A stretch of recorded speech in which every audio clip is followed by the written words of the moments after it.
Apply करने के लिए आपको सिंपली सबसे पहले बताना है कि किस आरआरबी से आपको अप्लाई करना है, वो आरआरबी आप यहाँ से चयन करेंगे। अब देखिए साथियों, मैं आपको बताना चाहूँगा कि आरआरबी जब भी आप चयन करते हैं तो एक बार इनका फुल नोटिफिकेशन डाउनलोड जरूर कर लीजिए, जिसका लिंक मैंने आपको डिस्क्रिप्शन बॉक्स में उपलब्ध करवा दिया है। और इस नोटिफिकेशन के आप नीचे जब आएंगे 60 नंबर पेज से नीचे में आपको इसकी जानकारी आपको मिल जाएगी। 63 नंबर पेज से जैसे अजमेर आरआरबी में जो वैकेंसी निकाली गई है, जैसे अलग अलग यहाँ पर पद है, जैसे चीफ कमर्शियल कम टिकट सुपरवाइजर का है। इसमें देखेंगे टोटल कितने भर्ती है वो भी जानकारी देख पाएंगे, किस कैटेगरी के लिए कितने रखी गई है वो सभी जानकारी आप देख पाएंगे। इसके अलावा आपको अन्य आरआरबी देखना है, जैसे बेंगलुरु का देखना है तो बेंगलुरु में किस पद के लिए किस कैटेगरी में कितनी भर्ती है वो देख पाएंगे, भोपाल का देख पाएंगे। तो हर आरआरबी की जानकारी आपको नोटिफिकेशन में 63 नंबर पेज के नीचे से आपको मिलना शुरू हो जाएगा। तो अप्लाई करने से पहले मैं आप सभी को कहना चाहूँगा कि एक बार ज़रूर देख लीजिए कि कहाँ से आपको अप्लाई करना है, भर्ती कहाँ कितनी है, वो सारी जानकारी मिले, आपको समझ में आ पाए और वही आरआरबी आप यहाँ से चयन करें जहाँ से आपको अप्लाई करना है। उसके बाद यहाँ से डिक्लेयर करना है और एक ऑप्शन नेक्स्ट का मिलेगा जिस पर आपको क्लिक करना है। उसके बाद यहाँ पर देखेंगे आपका पर्सनल डिटेल आता है, जिसमें आपकी लगभग जानकारी यहाँ पर फिलअप रहेगी। जो जानकारी फिलअप नहीं है, जैसे आपकी शादी हुई है या नहीं हुई है और जानकारी बताएंगे, नहीं हुई है तो अनमैरिड करें, हुई है तो मैरिड आप बता सकते हैं। रिलीजन बताएंगे, किस धर्म से आप बिलोंग करते हैं। आपकी जो भी लैंग्वेज होगा, मातरी लैंग्वेज, आप वो यहाँ से चयन करेंगे। उसके बाद यहाँ पर पूछा गया है कि जो इसका एग्ज़ाम होगा इसमें आप किस लैंग्वेज में एग्ज़ाम देना पसंद करेंगे, वो लैंग्वेज चयन करेंगे। उसके अलावा जो आपके शरीर में कोई निशान हो, कटा का हो, जला का हो, वो निशान आप यहाँ पर बताएंगे।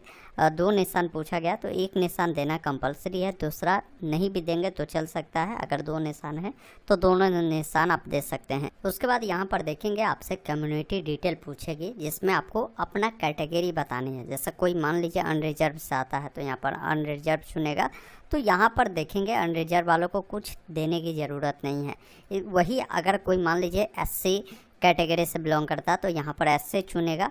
तो आपको क्या है कि आपको अपना कास्ट का नाम, जो भी आपने एससी सर्टिफिकेट बनाया है वो देंगे।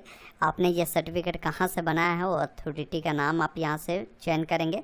इसके अलावा किस स्टेट से इशू हुआ है वो बताएंगे, कब इशू हुआ है वो डेट बताएंगे। और साथ में आपको जो रेलवे का ये पास मिलता है वो अगर आपको चाहिए तो आप पेश करेंगे। फिर आपको अपना नियरेस्ट जो भी रेलवे स्टेशन है वो बताना है और आपका जो भी कास्ट सर्टिफिकेट है वो आपको अपलोड करनी है। वही कोई मान लीजिए ओबीसी वाले हैं या ईडब्ल्यूएस वाले हैं तो जब आप इससे चुनेंगे, जैसे मैंने ओबीसी चुना, तो बोलेगा कि आप एनसीएल से बिलोंग करते हैं। ओबीसी एनसीएल में वो कैंडिडेट आता है जिनकी पारिवारिक आय 8 लाख रुपए से कम होती है तो आप एनसीएल के तहत आते हैं, आप यहाँ से यस करेंगे। अगर इससे अधिक है तो आप यहाँ पर नो करेंगे। अब एनसीएल से बिलोंग करेंगे तो एनसीएल सर्टिफिकेट आपका सेंट्रल लेवल का बना होना ज़रूरी है, ये ध्यान रखिएगा। तो जो भी सर्टिफिकेट आपने बनाया है वो सर्टिफिकेट नंबर, साथ में अथॉरिटी का नाम, कहाँ से बना है, कब बना है, वो डेट आप यहाँ से चयन करेंगे। वही कोई ईडब्ल्यूएस वाले होंगे तो ईडब्ल्यूएस चुनेंगे तो आपको भी ईडब्ल्यूएस सर्टिफिकेट सेंट्रल लेवल का ही होनी चाहिए और वही जानकारी आप यहाँ से फिल आउट कीजिएगा, ये ध्यान रखिएगा, अन्यथा फॉर्म आगे चलकर आपकी मिस्टेक हो जाएगी, फिर आपको दिक्कत हो जाएगा। तो इस प्रकार ये जानकारी आपको फिल करना है। नीचे जब आप आएंगे तो यहाँ पर आपका पोस्टल एड्रेस पूछा गया, जिसमें आपको प्रेजेंट एड्रेस पूछा गया कि अभी आप किस राज्य में रहते हैं, किस ज़िले में आप रहते हैं। साथ में आपका प्रॉपर एड्रेस किस अकॉर्डिंग है, जिस भी अकॉर्डिंग हो यहाँ लिखिएगा। विलेज, टाउन या सिटी का नाम लिखिएगा, पिन कोड डालिएगा। अगर आपका प्रेजेंट परमानेंट दोनों सेम है तो इस चेक बॉक्स पर टिक कीजिएगा। अलग अलग है तो अलग अलग जानकारी को फिल करना है। उसके बाद सेव एंड नेक्स्ट वाले विकल्प पर क्लिक करना है। उसके बाद आप अगले स्टेप में आते हैं, जिसमें आपकी जो है कैटेगरी डिटेल में पूछेगा कि अगर आप एक्स सर्विसमैन है तो यहाँ पर एसनो में उसकी जानकारी देंगे। अगर आप दिव्यांग है तो उसके बारे में एसनो में जानकारी देंगे। नीचे आएंगे तो आपसे पूछेगा कि अगर आपको स्क्राइब चाहिए तो आप बता सकते हैं, अन्यथा नो वाले विकल्प पर क्लिक करेंगे। अगर आप ईडब्ल्यूएस से बिलोंग करते हैं तो यहाँ पर आप एस करेंगे। एस करेंगे तो आपको ईडब्ल्यूएस के बारे में पूछेगा, किसके लिए जो फ़ी जो है कंजम्पशन होते हैं, छूट मिलते हैं, वो आपको लेना है तो एसनो में वो जानकारी देंगे। साथ में रेलवे का जो भी कोई एम्प्लॉय है तो जानकारी देंगे। अगर इस प्रकार के आप नहीं हैं तो नो करेंगे, तो ये जानकारी देने की ज़रूरत आपको नहीं है। यहाँ पर पूछेगा कि रेलवे को एम्प्लॉय है तो आप यस कर सकते हैं, अन्यथा इसको ऐसा ही रहने दीजिएगा। उसके बाद यहाँ पर पूछ रहा है कि करंट में अगर आप कहीं एम्प्लॉय है तो आप बता सकते हैं, जैसे सेंट्रल गवर्नमेंट के हो सकते हैं, स्टेट गवर्नमेंट के हो सकते हैं, पब्लिक सेक्टर में हो सकते हैं। नहीं है तो आप नॉट अप्लीकेबल वाले ऑप्शन को चुनें। फिर नीचे आएंगे तो यहाँ पर देखिए आपको बैंक अकाउंट की डिटेल देनी है, इसमें पेमेंट आपका रिफंड होता है। हमेशा ध्यान रखिएगा, कई बार साइबर कैफ़े में बच्चे फॉर्म जब फिलअप करते हैं तो साइबर कैफ़े वाले भाई अपनी डिटेल दे देते हैं। ऐसा नहीं करनी चाहिए आपको, क्योंकि स्टूडेंट का अगर आप पेमेंट लेते हैं तो फॉर्म फिलअप की चार्जेस भी तो आप लेते हैं, तो स्टूडेंट की ही अकाउंट की डिटेल यहाँ पर देनी चाहिए आपको। या आप खुद ही भरते हैं तो आपको अपना डिटेल देनी है, अकाउंट होल्डर नाम जो भी होगा, आपके अकाउंट नंबर जो भी होगा, IFSC कोड जो भी होगा, ये सब जानकारी देंगे, कंफर्म करेंगे, बैंक का नाम आ जाएगा और अकाउंट नंबर दोबारा से डालकर पूरी डिटेल आपको देखने को मिलेगा। उससे यहाँ से आप सेव करेंगे, फिर नेक्स्ट वाले विकल्प पर क्लिक करना है। उसके बाद आप अगले स्टेप में आते हैं, जिसमें आपको एजुकेशनल डिटेल देनी है, जिसमें आपने जो पूर्व में अगर फॉर्म भरे होंगे तो वो जानकारी आपको देखने को मिलता है। तो यहाँ पर वो जानकारी ऐड करेंगे, जैसे आपने मैट्रिक पास किया है तो मैट्रिक किस स्टेट से पास किया है, किस ज़िले से आपने पढ़ाई किया था, साथ में बोर्ड का नाम बताएंगे, कब आपका रिजल्ट डिक्लेयर हुआ था और क्या रोल नंबर आपका है, उससे डालकर आपके जो भी मैट्रिकुलेशन के जो आपके सर्टिफिकेट होंगे आप उससे अपलोड कर सकते हैं, या मार्कशीट जो होंगे उससे आप यहाँ से अपलोड करेंगे। इस प्रकार आपकी मैट्रिक की जानकारी ऐड होगी। फिर इसी अकॉर्डिंग आपकी जो बैचलर डिग्री होगी उसकी जानकारी ऐड करनी है। आप इस पर क्लिक करेंगे, जिसमें क्वालिफिकेशन में बैचलर डिग्री चयन करेंगे, डिसिप्लिन में आपको बैचलर डिग्री चुनना है। आपका सब स्ट्रीम जो भी होगा आप यहाँ पर बताएंगे, साथ में किस स्टेट से आपने इसे पढ़ाई किया था वो स्टेट बताएंगे, किस ज़िले से आपने पढ़ाई किया था वो आप बताएंगे, इंस्टीट्यूट का जो भी नाम होगा या यूनिवर्सिटी का जो नाम होगा वो बताएंगे, और आपका रिजल्ट कब डिक्लेयर हुआ है वो जानकारी आप यहाँ से कैलेंडर की मदद से आप साल को चेंज कर महीना को चेंज कर इस प्रकार चयन करेंगे।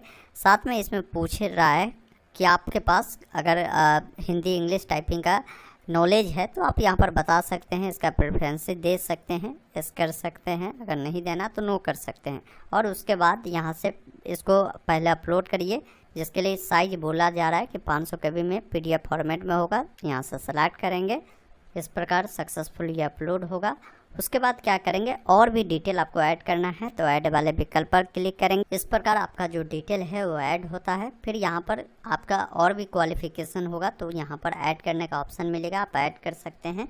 उसके बाद एक ऑप्शन मिलेगा नेक्स्ट का, जिस पर आपको क्लिक करना है, जिसमें आपको फ़ोटोग्राफ अपलोड करना है। फ़ोटोग्राफ के बारे में इन्होंने बताया है कि फ़ोटोग्राफ आपका हाल का होना चाहिए, कलरफुल फ़ोटोग्राफ होनी चाहिए। फ़ोटोग्राफ का जो बैकग्राउंड होगा वो वाइट होने चाहिए।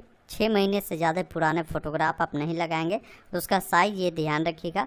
और बाकी फॉर्मेट JPG फॉर्मेट में होगा, 30 से 70 KB के बीच होगा। फ़ोटो जब भी क्लिक करें तो किसी भी प्रकार के चश्मा, ग्लास यानी टोपी, ये सब भी आपको नहीं लगाना है। तो यहाँ से कुछ इन्होंने सिंपल भी बताया है। जब इस पर क्लिक करेंगे तो इस प्रकार का फ़ोटो ये एक्सेप्ट नहीं करेंगे, इस प्रकार का फ़ोटो आपका एक्सेप्टेबल रहेगा, वो देख लेंगे। फ़ोटोग्राफ को यहाँ से आपको अपलोड करना है। फिर नीचे आना है, सिग्नेचर जो भी होगा उससे अपलोड करना है। उसका भी गाइडलाइन दिए गए कि वाइट पेपर पर आपको ब्लू या ब्लैक इंक पेन से जो है सिग्नेचर करनी है। साइज 30 से 70 KB रखना है। उसके बाद एक ऑप्शन मिलेगा सेव का, सेव करेंगे, फिर नेक्स्ट वाले विकल्प पर क्लिक करेंगे। उसके बाद आपने जो भी डिटेल दिया होगा उस डिटेल के अकॉर्डिंग आपके सामने जो भी पोस्ट खुलेगा जिसके लिए आप एलिजिबल होंगे वो पोस्ट को आपको चयन करना है। जैसे हमारे केस में यहाँ पर 3 पोस्ट बता रहा है कि आप इसके लिए अप्लीकेबल है, तो आपको जो पोस्ट के लिए अप्लाई करना है 1 नंबर में जिसको भी रखना है आप उससे रखेंगे। जैसे हमको जो है चीफ कमर्शियल कम टिकट सुपरवाइज़र को 1 नंबर में रखना है तो एक पहले प्लस पर उसको क्लिक करेंगे। फिर हमको जो रखना है सीनियर कलर कम टाइपिस्ट का रखना है तो मैं इसको चयन किया हूँ, और फिर थर्ड में इसको हमको देना है। तो इस प्रकार आपका पोस्ट प्रेफरेंस ऐड होता है। फिर सिंपली इस चेक बॉक्स पे आपको टिक करना है। नीचे आपको आना है, यहाँ पर पहले से लिखना है जहाँ से फॉर्म भरते हैं। उसके बाद इससे सेव करेंगे और एक ऑप्शन मिलता है प्रीव्यू एप्लीकेशन का, जिस पर क्लिक करना है। अब जैसे ही प्रीव्यू पे क्लिक करेंगे आपकी तमाम जानकारी यहाँ पर देखने को मिलता है। सभी जानकारी आपका सही है तो यहाँ से सबमिट करें। कोई जानकारी गलत है तो आप यहाँ से चेक बॉक्स पर टिक कर उसे एडिट भी कर सकते हैं। मेरा सभी जानकारी सही है, चेकबॉक्स पर टिक कर सबमिट वाले विकल्प पर क्लिक करेंगे। अब आपको पेमेंट करने के लिए बोलेगा, आप यहाँ से सबमिट करेंगे। जैसे ही सबमिट करेंगे तो आपका जो भी पेमेंट लगेगा वो पेमेंट दिखाएगा। पेमेंट करने के लिए पे विथ रोजर पे का जो ऑप्शन मिलता है, जिस पर आपको क्लिक करना है। अब पेमेंट के गेटवे आपको खुलेगा, पेमेंट आप किस माध्यम से करना चाहते हैं। तो चलिए, हम यूपीआई से करना है तो यूपीआई को चुना है। अब क्यूआर कोड को हम चाहते हैं स्कैन कर करना, तो आप उस पर क्लिक कर कंटिन्यू करेंगे। आपके सामने क्यूआर कोड जनरेट होगा, इसको किसी भी यूपीआई ऐप से स्कैन कर पेमेंट को करेंगे। पेमेंट पूरा होने के बाद थोड़ा सा वेट करेंगे। उसके बाद आपको इसका प्रिंट ले लेना है, या इसके डैशबोर्ड पे आएंगे तो एप्लीकेशन हिस्ट्री में आपको यहाँ पर उसका प्रिंट लेने का ऑप्शन मिलेगा। आप यहाँ पर व्यू एप्लीकेशन पर क्लिक कर उसका प्रिंट निकाल कर अपने पास सुरक्षित रख